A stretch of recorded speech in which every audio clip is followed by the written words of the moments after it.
History of world میں یہ چیزیں نہیں ملتی، اور عموماً یہ رجحان پایا جاتا ہے کہ جب بھی دنیا میں کوئی تباہی آئی تو اس کی وجہ مادی اسباب یا طبعی اسباب بتائے گئے کہ نیچرل لاز کی وجہ سے، مثلاً ویدر چینج کی وجہ سے، ہواؤں کا رخ تبدیل ہونے کی وجہ سے، یا زمین میں آنے والی بعض طبعی تبدیلیوں کی وجہ سے یہ زلزلہ آیا یا طوفان آیا یا بارش آئی. وہ کبھی بھی یہ نہیں کہتے کہ یہ اللہ کا عذاب بھی ہو سکتا ہے.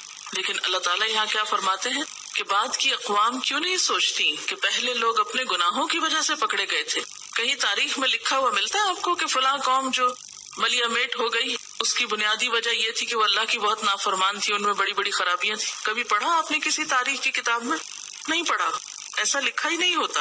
وَنَطْبَعُ عَلَىٰ قُلُوبِهِمْ فَهُمْ لَا يَسْمَعُونَ، پھر ہم ان کے دلوں پر مہر لگا دیتے ہیں پھر وہ کچھ نہیں سنتے. یعنی جب کوئی قوم تاریخ سے، عبرتناک آثار سے، ان کے مشاہدے سے کوئی سبق نہیں لیتی اور اللہ کو بھول کر اور اللہ کے عذاب کو فراموش کر کے اپنی دنیاوی رنگرلیوں میں مصروف رہتی ہے، تو پھر اللہ تعالیٰ ان سے سوچنے سمجھنے اور سب سے بڑھ کر سننے کی توفیق چھین لیتا ہے. پھر کوئی نصیحت ان پر اثر نہیں کرتی، کیونکہ وہ یہ ماننے کو تیار ہی نہیں کہ گزشتہ قوموں کے عذاب اللہ کی نافرمانی کا نتیجہ بھی ہے.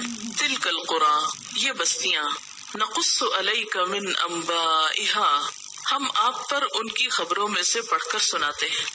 یعنی پچھلی قوموں کے یہ حالات ہم آپ کو بتا رہے ہیں، تاریخ کی کتابوں میں کوئی نہیں لکھے ہوئے. وَلَقَدْ جَاءَتْهُمْ رُسُلُهُمْ بِالْبَيِّنَاتِ، ان کے پاس ان کے رسول کھلی نشانیاں لے کر آئے. فَمَا كَانُوا لِيُؤْمِنُوا، پس وہ ایمان لانے والے نہ تھے. بِمَا كَذَّبُوا مِن قَبْلُ، بوجہ اس کے جو انہوں نے اس سے پہلے جھٹلا دیا. یعنی ایک دفعہ انکار کرنے کے بعد پھر وہ ماننے کو تیار نہ ہوئے، یہ ان کی ہٹ دھرمی تھی. كَذَلِكَ يَطْبَعُ اللَّهُ عَلَى قُلُوبِ الْكَافِرِينَ، اسی طرح اللہ مہر لگا دیتا ہے کافروں کے دلوں پر. تو مہر کب لگتی ہے اور کس پر لگتی ہے؟ جب کوئی شخص اپنی بصارت، اپنی سماعت اور اپنے دل سے وہ کام نہیں لیتا جس کے لیے اللہ نے ان اعضاء کو بنایا ہے. جیسے کسی بھی چیز سے، مثلاً کوئی مشین ہے، اگر آپ اسے استعمال نہیں کرتے تو کیا ہوتا ہے نتیجہ؟ کوئی بھی مشین آپ استعمال نہ کریں تو وہ زنگ آلود ہو جاتی ہے. اگر زنگ آلود نہ بھی ہو تو جیم ہو جاتی ہے، اس کے اندر کا تیل، اس کے اندر کی جو موبلٹی ہے وہ متاثر ہوتی. بالکل اسی طرح اللہ تعالیٰ نے ہمیں بہترین آلات دیے ہیں سماعت کے، دیکھنے کے. جب انسان ان سے وہ نہیں دیکھتا جو دیکھنے کے لیے اللہ نے بنایا تو نتیجہ کیا ہوتا ہے کہ یہ اعضاء بھی زنگ آلود ہوتے ہیں، یہ بھی کام کرنا چھوڑ دیتے ہیں. یاد رکھیے، ایک صرف سننا ہے اور ایک غور سے سننا ہے، عبرت کا سننا ہے. ایک دیکھنا ہے اور ایک جس کو بصارت کہتے ہیں، اور پھر ایک بصیرت کا دیکھنا ہے. یعنی صرف ایک تو ہوتا نا کہ کسی چیز کی ظاہری حالت کو دیکھنا، اور ایک ہوتا ہے اس کے اندر کی گہرائی میں جا کے دیکھنا. مثلاً کسی بھی انسان کو ہمارا دیکھنا اور ایک ڈاکٹر کا دیکھنا، اس میں کوئی فرق ہے؟ ایک انسان کو، ایک عام انسان کا دیکھنا اور ایک ڈاکٹر کا دیکھنا بہت فرق رکھتا ہے. ڈاکٹرز بھی زیادہ تر مشینوں سے کام لیتے ہیں. پہلے زمانے میں حکیم جو تھے اور آج بھی دیکھ کر، آنکھیں دیکھ کر، چہرے کی رنگت دیکھ کر، نبض دیکھ کر پہچان لیتے ہیں کہ اس شخص کے ساتھ کیا مشکل ہے. تو یہ جو لسننگ کی مختلف کیٹیگریز ہیں یا مختلف سٹیجز ہیں، اور اسی طرح دیکھنے کی اور سوچنے سمجھنے کی، یہ سب ہدایت میں ایک اہم رول ادا کرتی ہیں. تو اللہ تعالیٰ نے بستیوں کے حالات بھی سنائے، حقائق سے لوگوں کو آگاہ کیا، انہیں مصیبتوں اور آزمائشوں میں اور خوشحالی میں مبتلا کیا، لیکن لوگوں نے کچھ بھی سبق نہ لیا تو اللہ نے ان سے پھر سوچنے سمجھنے کی صلاحیت چھین لی. وَمَا وَجَدْنَا لِأَكْثَرِهِمْ مِنْ عَهْدٍ، اور ہم نے ان میں سے اکثریت کو کسی عہد پر نہ پایا. یعنی ان میں سے اکثریت اپنے عہد پر قائم نہ رہی. بات یہ ہے کہ یہاں پر جس عہد کا ذکر ہے یا جس عہد کی طرف اشارہ ہے، اس سے مراد اطاعت کا عہد بھی ہو سکتا ہے اور عہد الست بھی ہو سکتا ہے، پیغمبروں سے کیا ہوا عہد بھی اور آپس کا عہد بھی. یعنی وہ قومیں جو اللہ کی اطاعت گزار نہیں ہوتی وہ پھر کسی بھی عہد کی پابند نہیں ہوتی. وَإِن وَجَدْنَا أَكْثَرَهُمْ لَفَاسِقِينَ، اور بے شک ہم نے ان کی اکثریت کو فاسق پایا. ان کا ترجمہ یہاں بے شک کیا گیا ہے. کیوں؟ اس لیے کہ اسی سینٹنس میں آگے فاسقین کے شروع میں لام تاکید آ رہا ہے. تو یہ ایک عربی کا قاعدہ ہے کہ ان کے بعد اگر لام تاکید آئے تو ان کا ترجمہ بے شک کیا جاتا ہے. اس کی بہت سی مثالیں قرآن پاک میں موجود ہیں. بہرحال یہ آیت سورۃ البقرہ کی آیت نمبر 27 سے ملتی جلتی ہے، جہاں پر آتا ہے وَمَا يُضِلُّ بِهِ إِلَّا الْفَاسِقِينَ الَّذِينَ يَنقُضُونَ عَهْدَ اللَّهِ مِن بَعْدِ مِيثَاقِهِ وَيَقْطَعُونَ مَا أَمَرَ اللَّهُ بِهِ أَن يُوصَلَ وَيُفْسِدُونَ فِي الْأَرْضِ أُولَئِكَ هُمُ الْخَاسِرُونَ. جس طرح لوگ آخرت کو نہیں مانتے، آخرت کی جزا سزا پہ یقین نہیں، اسی طرح عذاب کے بارے میں بھی یا مختلف قوموں کی تباہی کے بارے میں بھی سوچنا نہیں چاہتے، کیونکہ اگر وہ سوچنا شروع کر دیں تو پھر ان کو اپنا عمل بدلنا پڑتا ہے. انہیں اس فسق سے، عہد کی خلاف ورزی سے باہر آنا پڑتا ہے. کوئی بھی فزیکل لاز یا نیچرل لاز کی سبب بتا کے تو عذاب کا جو اصل سبب ہے اس کو نگاہوں سے اوجھل کر دیتے ہیں. اور جب کسی چیز کی اصل حقیقت انسان کے سامنے نہیں ہوتی تو انسان خود کو بھی دھوکہ دیتا ہے اور دوسروں کو بھی دھوکے میں رکھتا ہے. جب ہماری سوچ کا رخ بدل جاتا ہے، یہ بالکل ایسے نا کہ جس رنگ کی اینک آپ لگا لیں آپ کو ہر چیز ویسی ہی دکھائی دے گی. جب ہمارا یقین اللہ کی ذات پر نہیں، اس کی دی ہوئی تعلیم پر نہیں، تو ہمیں ہر چیز اس سے الگ نظر آتی. پھر کون سی چیز کیا ہے اس کو ہم اپنی سوچ کے مطابق دیکھتے ہیں. اس میں دراصل ہم سب کے لیے اپنے آپ کو پرکھنے کا ایک پیمانہ بھی دیا گیا ہے کہ ہم اپنے آپ کو پرکھیں، غافل ہو کے زندگی بسر نہ کریں. اگر ہم کسی تکلیف میں ہیں تو، خوشحالی میں ہیں تو، کہ ہم ان سب نعمتوں کو کس اعتبار سے لے رہے ہیں، اپنی ذاتی زندگی میں یا پھر اجتماعی زندگی میں. کیا یہ ہمارے گناہوں کے نتیجے میں ایک آزمائش کے طور پر ہے یا پھر ہمارے کسی نیکی کا کوئی صلہ یا انعام ہے. السلام علیکم. ترکی میں آنے والے زلزلے کے بارے میں ایک اخباری رپورٹ ہے. ترکی کا ایک عبرت آموز واقعہ. اس سال ماہ اگست میں ترکی میں آنے والے زلزلے کے حوالے سے بعض ترکی اخبارات میں شائع ہونے والے واقعات انتہائی عبرتناک ہیں. تفصیلات کے مطابق ترکی بحریہ کے کسی اڈے میں جو ساحل سمندر سے بالکل متصل تھا، رقص و سرور کی ایک مجلس منعقد ہوئی جس کے شرکاء 3000 کے لگ بھگ تھے. وہاں ناچنے اور گانے والیوں کی ایک بہت بڑی تعداد نے شرکت کی اور شراب و کباب کی خوب محفل جمی.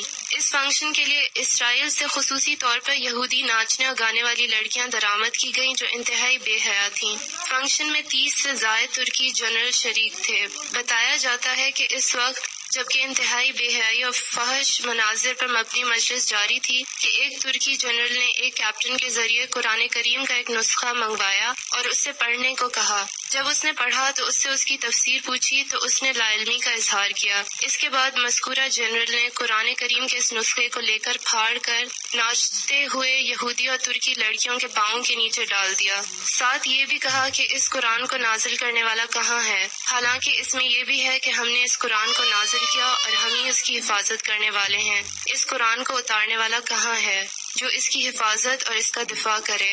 اس دوران اس قرآن کریم کو لانے والے کیپٹن پر انتہائی خوف طاری ہو گیا. اچانک وہ تیزی سے بحری اڈے سے باہر آ گیا. شاید اس کی وجہ یہ ہو کہ یہ شخص اس بحری اڈے پر آنے والے عذاب کی ابتدائی لمحات کا چشمدید گواہ بن سکے. اس کے بعد انتہائی عبرت آموز واقعات اور مناظر پیش آئے. بتایا جاتا ہے کہ اچانک ایک خوفناک روشنی نظر آئی جس نے دیکھتے ہی دیکھتے اس پورے علاقے کو اپنی لپیٹ میں لے لیا. اس کے بعد سمندر پھٹ پڑا اور اس میں سے آگ کے شعلے بلند ہونے لگے. ساتھ ہی گولوں کی پھٹنے کی آوازیں بھی آنے لگیں. اس کے بعد اللہ تعالیٰ نے اس پورے بحری اڈے کو اٹھا کر سمندر کے بیچ سے اٹھنے والی خوفناک لہروں کے درمیان پھینک دیا. اس کے بعد دوسرے علاقوں کو بھی زلزلے نے اپنی لپیٹ میں لے لیا. عجیب بات یہ ہے کہ مذکورہ پروگرام میں شریک ترکی، امریکی اور اسرائیلی فوجیوں کی لاشوں کا کچھ پتہ نہ چل سکا کہ وہ کہاں گئیں. تمام تر وسائل رکھنے کے باوجود اب تک وہ لاشیں سمندر سے باہر نہ آ سکیں. قرآن کریم کی بے حرمتی کر کے ان لوگوں نے اللہ تعالیٰ کی غیرت کو للکارا تو اللہ تعالیٰ نے فوراً انتقام لیا. ہے کوئی نصیحت حاصل کرنے والا؟ پھر ایک اور کتاب ہے، اس کا ایک پیراگراف ہے. 17 اگست 1999 کی ایک خوفناک رات تھی جب ترکی کے بحری اڈے پر قدرت نے وہاں اللہ کے باغیوں کو تباہ کن مار لگائی. یہ باتیں تفریح مہیا کرنے والے مقامی لوگوں نے بتائی ہیں جو نصف شب کے بعد تک وہاں موجود تھے. نیول بیس میں منعقدہ تقریب میں غیر ملکی عسکری ایڈوائزرز بھی موجود تھے۔ ان میں برطانیہ، اسرائیل، امریکہ، فرانس کے عسکری ماہرین شامل تھے۔ یہ تقریب ترقی پانے والے جونیئر افسروں اور ریٹائر ہونے والے سینئر افسروں کے سلسلے میں منعقد کی گئی تھی۔ تقریب میں ایک جونیئر افسر نے تلاوت قرآن مجید کی جس پر اسے سخت سرزنش کی گئی۔ ایک سینئر افسر نے اسے قرآن مجید چھین کر فرش پر پھینک دیا۔ اس پر دونوں میں تو میں اور دھینگا مشتی ہو گئی۔ سینئر ترکی فوجی افسروں اور غیر ملکی عسکری مشیروں نے کھل کر اسلام مخالف جذبات کا اظہار کیا۔ یاد رہے کہ 28 فروری کو فوج کے زیر تسلط ترک حکومت نے ایک فرمان جاری کیا تھا جس کے تحت پگڑی باندھنے، حجاب کرنے، لمبا جبہ پہننے اور 14 سال تک کی عمر کے بچوں پر اسلامی تعلیم حاصل کرنے پر پابندی لگا دی گئی تھی۔ ہمیں چند مدرسوں کی عمارتیں دکھائی گئیں جن پر تالے لگے ہوئے تھے۔ ترک حکومت کا یہ فرمان اسلام کے خلاف کھلا اعلان جنگ تھا۔ ترکی کے اس وقت کے صدر سلیمان ڈیمیرل بھی اپنے ایک انٹرویو میں کہہ چکے ہیں کہ قرآن مجید کی 230 آیات ترکی میں قابل عمل نہیں ہے کیونکہ یہ کمالزم سے متصادم ہے۔ پھر ترک بھائی جو ہمارے گائیڈ بھی تھے انہوں نے بتایا کہ وہ ایک امریکی غوطہ خور سے مل چکے ہیں جسے نیٹو نے سمندر میں اتارا تھا کہ وہ بحری اڈے کا سراغ لگائیں۔ وہ غوطہ خور 100 میٹر تک نیچے گیا اور اسے اڈے کا کوئی نشان نہ ملا۔ قرآن کا چیلنج آج بھی موجود ہے۔ کیا تمہیں ان میں سے کوئی باقی بچا ہوا نظر آتا ہے؟ سورہ الحاقہ۔ پھر کیا وہ لوگ جو بدترین چالیں چل رہے ہیں اس بات سے بالکل ہی بے خوف ہو گئے کہ اللہ ان کو زمین میں دھسا دے یا ایسے گوشے سے ان پر عذاب لے آئے جدھر سے ان کے آنے کا ان کو وہم و گمان تک نہ ہو؟ سورہ نحل۔ امریکی غوطہ خور نے مزید بتایا کہ واپسی پر سطح سمندر سے تقریباً 60 میٹر نیچے اس نے کیسینو کے کھنڈرات دیکھے۔ اس نے وہاں جو کچھ دیکھا اس سے اس کو خوف کا زبردست جھٹکا لگا۔ اس نے ایک منجمد مرد کو دیکھا جو کہ ایک درخت کے تنے کے ساتھ لپٹا ہوا تھا اور اس کے ہاتھ میں شراب کی بوتل تھی۔ آنکھیں دہشت سے پھٹی ہوئی تھیں اور اس کا چہرہ سور نما ہو چکا تھا۔ ایک اور فرد کو دیکھا جس کا چہرہ بندر نما بن چکا تھا۔ نیٹو کے افسروں نے غوطہ خور کو دوبارہ غوطہ لگانے کے لیے کہا مگر اس نے دوبارہ غوطہ لگانے سے انکار کر دیا۔ اللہ تعالیٰ اپنے غضب اور ناراضگی سے ہماری حفاظت فرمائے۔ دنیا میں دریافت ہونے والے آثار قدیمہ ہمارے لیے عبرت کی نشانی پیش کرتے ہیں۔ یہ آثار اللہ تعالیٰ نے باقی رکھے تاکہ اپنی آنکھوں سے ہم دیکھ لیں کہ ان کے حالات سے ہم کیا کچھ سبق حاصل کر سکتے ہیں۔ اشکلون ایک قدیم شہر تھا جس کے آثار حال ہی میں موجودہ اسرائیل میں دریافت ہوئے ہیں۔ یہ شہر میڈیٹرینین سی کی ایک بندرگاہ تھی۔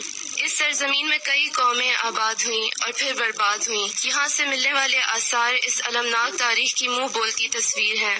اس آرکیولوجیکل سائٹ میں 45 to 60 فٹ گہرائی تک کھدائی ہوئی ہے اور 6 مختلف قوموں کے آثار ایک کے اوپر ایک تہہ کی شکل میں ملے ہیں، یعنی ایک ہی جگہ پر 6 قومیں آباد ہوئیں اور پھر مٹا دی گئیں۔ اس سرزمین کی سب سے قدیم باشندے کینانائٹس تھے جو 1175 BC اور 1950 BC کے درمیان یہاں حکومت کرتے رہے۔ پھر فلسطائنز آئے جنہوں نے 604 تک حکومت کی۔ ان کے بعد فینیشینز آئے اور اس کو دوبارہ تعمیر کیا۔ اس کے بعد گریکس نے اس پر قبضہ کیا، 300 سال حکومت کی۔ ان کا اقتدار رومنز نے ختم کیا اور 600 سال حکومت کی۔ ان کے بعد مسلمانوں کا دور آیا جس کو عیسائیوں نے ختم کیا۔ کینانائٹس بستے تھے یہاں پر۔ اللہ تعالیٰ نے انہیں بہت سی نعمتوں سے نوازا تھا۔ تازے پانی کی فراوانی تھی، زرخیز زمین تھی، ایک انڈر گراؤنڈ دریا تھا۔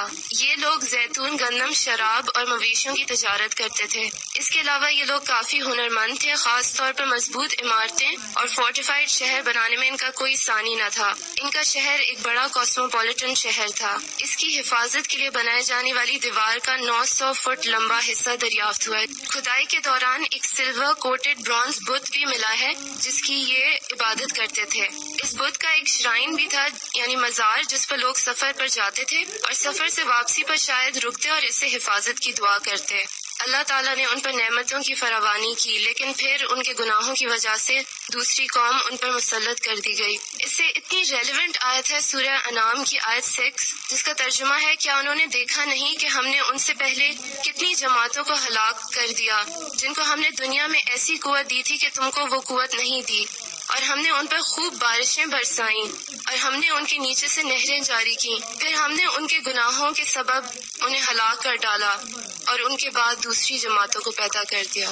اس کے بعد یہاں پہ فلسطین آباد ہوئے. یہ بائبل کے مطابق بہت ظالم لوگ تھے، تہذیب یافتہ تھے. انہوں نے آشکلون پر تقریباً 600 سال حکومت کی. ان پر یونانیوں کا بہت اثر تھا، گریکس کا. ان کی خوراک میں سور بہت عام تھا جو اس سے پہلے اس علاقے میں نہیں کھایا جاتا تھا. یہاں سے نکلنے والے آرٹیفیکٹ سے پتہ چلتا ہے کہ یہ ٹیکنالوجیکلی کافی ایڈوانس تھے.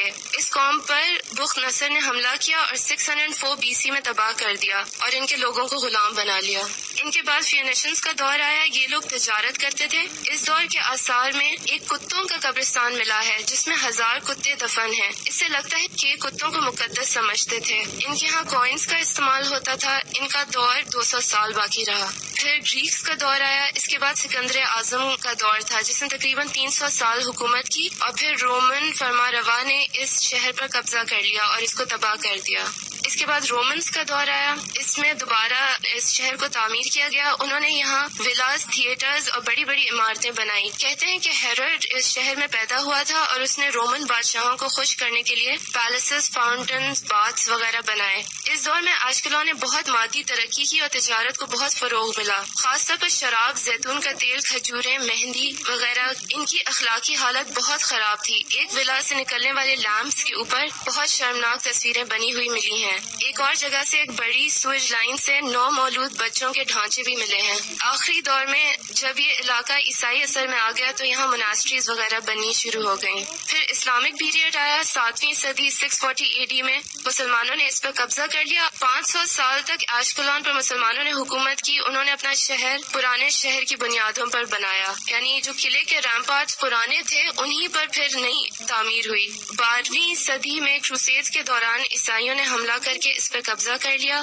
34 سال تک یہ عیسائی قبضے میں رہا. پھر صلاح الدین ایوبی نے اسے آزاد کرایا، لیکن 400 سال بعد عیسائیوں نے پھر حملہ کیا اور اس پر قبضہ کر لیا. اس شہر پر کئی دور گزرے، کئی قومیں آئیں. انہوں نے بہت ترقی کی اور پھر ختم ہو گئیں. اور یہ آیت بھی بہت ریلیونٹ ہے. اولم یہدی للذین یرثون الارض من بعد اہلها ان لو نشاء اصبناهم بذنوبهم ونطبع على قلوبهم فهم لا يسمعون. O those who inherit the earth in succession to it, is it not a guiding lesson that if we so willed we could punish them too for their sins, ان کے گناہوں کے لیے, and seal up their hearts so that they could not hear. آپ دیکھیں کہ ایک کے بعد ایک زمین کے اندر کیا کچھ دفن ہے. تکبر کا مقام کہاں ہے؟ انسان خود کو کیا سمجھ سکتا ہے لیکن سبق نہیں سیکھتا. آج ہم جس زمین پر چلتے پھرتے ہیں ہمیں نہیں معلوم کہ اس کے نیچے اور کیا کچھ دفن ہے. لیکن اللہ نے آج اگر ہمیں یہاں بسایا ہے، جینے کا موقع دیا ہے، تو ہم کیا رول پلے کر رہے ہیں، اپنی ذمہ داریوں کو کیسے نبھا رہے ہیں. اللہ ہم سب سے بے نیاز ہے، اسے ہماری ضرورت نہیں. اگر ہم اطاعت کریں گے تو ہی ہماری کوئی عزت بنے گی. اور یہ وہ شہر ہے اسکلان کا کہ جہاں مسلمانوں کی حکومت تھی اور بہت ترقی کی مسلمانوں نے. صحیح بخاری کی جو سب سے بڑی شرح ہے یعنی تفسیر ہے وہ ابن حجر نے لکھی ہے فتح الباری کے نام سے، اور وہ بھی اسی شہر سے تعلق رکھتے تھے. ابن حجر الاسقلانی ان کو کہتے ہیں. اور جب تکبر آتا ہے انسان میں تو پھر ان ساری نشانیوں سے کوئی سبق نہیں لیتا اپنے لیے. کتنے لوگ ایسے رسالے آتے ہیں، تصویریں آتی ہیں، دیکھتے ہیں، الٹتے پلٹتے پڑھتے ہیں اور رکھ دیتے ہیں، اور کبھی نہیں سوچتے کہ اسی زمین میں ہم کو جانا ہے، معلوم نہیں ہمارے اوپر اور کتنے آئیں گے. او امن اہل القری ان یاتیہم باسنا ضحی وهم یلعبون. آج ان دوپہروں میں کتنی بھاگ دوڑ ہے، گاڑیاں ہیں، بڑی بڑی بلند عمارتیں ہیں. کیا یہ سب لوگ امن میں آ گئے ہیں، بے خوف ہو گئے ہیں کہ ان کے اوپر اللہ کا عذاب چاشت کے وقت نہ آ جائے حالانکہ وہ کھیل کود رہے ہوں؟ یعنی اللہ کی پکڑ تو کسی وقت بھی آ سکتی ہے، لیکن ہم سبق نہیں لیتے. ہم کب ہوش میں آئیں گے؟ ہم اپنے وقت اور اپنی چانس سے فائدہ کیوں نہیں اٹھاتے؟ جتنی بھی سویلائزیشن جن کو یہ گریٹ سویلائزیشنز کہتے ہیں اور جن کو زمین سے کھود کھود کے نکال کے تو سامنے لائے ہیں، ان کے ماضی کے سب حسین قصے تو بیان ہوتے ہیں کہ وہ کتنے عظیم لوگ تھے، لیکن یہ کوئی نہیں ان سے پوچھتا کہ اس کا کیا سبب ہوا کہ اس ساری گریٹنس کے باوجود وہ ختم ہو کر رہ گئے اور آج ان کا کوئی نام و نشان نہیں ملتا. ایسا کیوں ہوا ان کے ساتھ؟ شیطان جو ہے وہ انسان کو لاجک سجھاتا ہے، جس طرح اس نے خود لاجک پیش کیا تھا اپنی غلطی کو کور کرنے کے لیے. تو اسی طرح غلطیوں کو انفرادی لیول پہ اور اجتماعی لیول پر پہچاننے کی صلاحیت نہیں چھوڑتا ہمارے اندر، بلکہ ایسی لاجک سجھاتا ہے کہ ہم اس کی بہت خوبصورت تعویل کر کے خود کو مطمئن کر لیتے ہیں. یعنی کسی بھی چیز کو ہم اس اینگل سے نہیں دیکھتے جس سے دیکھنا چاہیے، اسی لیے ہماری نگاہ عبرت نہیں ہوتی. اس کتاب کو تو اب تک کھول کے سامنے لایا ہی نہیں گیا. دیکھیں، ایک ہے قرآن کی روشنی کے بغیر چیزوں کا معائنہ کرنا اور چیزوں کو دیکھنا، وہ نظر بالکل ایک مختلف نظر ہوتی ہے. اور ایک ہوتا ہے اس کے ساتھ اس کو پڑھ کر پھر آپ چیزوں کو دیکھیں، آپ کی نظر بالکل مختلف ہو جائے گی. اصل مشکل یہ ہے کہ انجام کو ہم بھولے ہوئے ہیں. یعنی لوگ بے خوف کیوں ہیں؟ اس لیے کہ احساس نہیں ہے نا کہ کہیں اللہ تعالیٰ کی ناراضگی تو نہیں. وآخر دعوانا ان الحمد للہ رب العالمین. سبحانک اللہم وبحمدک نشہد ان لا الہ الا انت نستغفرک ونتوب الیک. السلام علیکم ورحمۃ اللہ وبرکاتہ.